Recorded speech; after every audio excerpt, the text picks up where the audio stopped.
As a man, there really ain't nothing in this life that we can't do. So when you got a problem, always remember that you can try to DIY.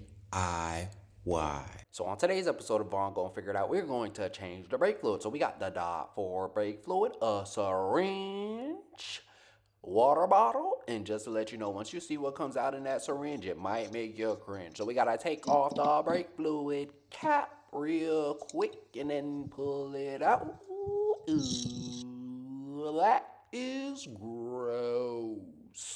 I'm not gonna lie to you. Then put it in the water bottle. Now all we gotta do is rinse and repeat. And all we gotta do is rinse and repeat until we got all the ucky, gucky, mucky stuff out of there. And just to let you know, with doing this method, you're not going to get all of the brake fluid out because there's still going to be brake fluid in the lines. But that's a bit more extensive process, and I ain't really have time to do all of that. So I just did this portion for now, and I got more brake fluid on the way because that little tiny 12-ounce bottle cost me like $13 in Jamaica, and I spent $14 to get 32 ounces in the States. So I'm just gonna wait a little bit on that shit, man, because I got more product on the way, so I'll be able to take care of that on another day. But hey,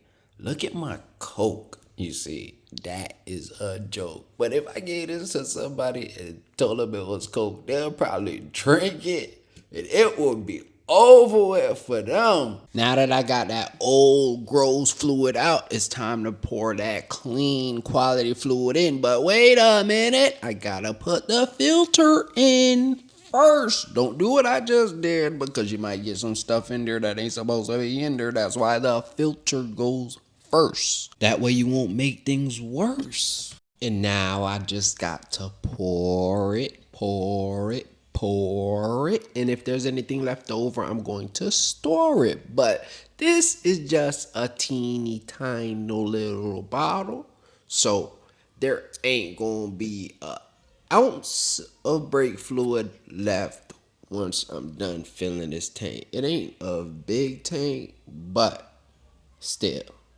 look at this. And that's all for the brake fluid. Now I just gotta put on a cover, and I'm gonna be working on the coolant tank.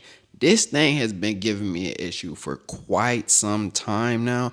I already changed 2 hoses, and now that I'm looking at it, I have to change another one. But the good thing is that I already bought them, and I bought a new tank, so I'm just gonna replace it. And when I was looking at this, I could see that it dry rotted and it actually broke off in the coolant tank.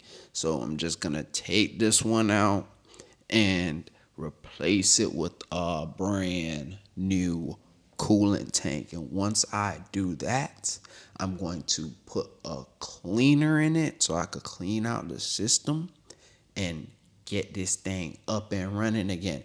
See, this part right here was a very, very difficult task. I had to go all up in there, twisting and turning and trying to get that thing in the right position. This right here was really a mission. I was really maneuvering because the piece that I had to replace was in a position where it was underneath a place, in between a piece, over a piece, under a piece. And then when I got it off, I had to be very, very careful when I was putting the new hose on because there was a clamp and it was tiny. So I did not want that to fall down in the engine because that would have created a whole nother problem. But anyways, I was able to get it on there, secure it on tight, and I made sure that it was done right. And now that I got the hose on there, I'm going to take off the old coolant tank and replace it with a brand new tank. And if you're going to do this yourself, you got to be quick, because as soon as you take off that tank, the water is going to be flowing and it ain't going to stop until you get that other tank on there.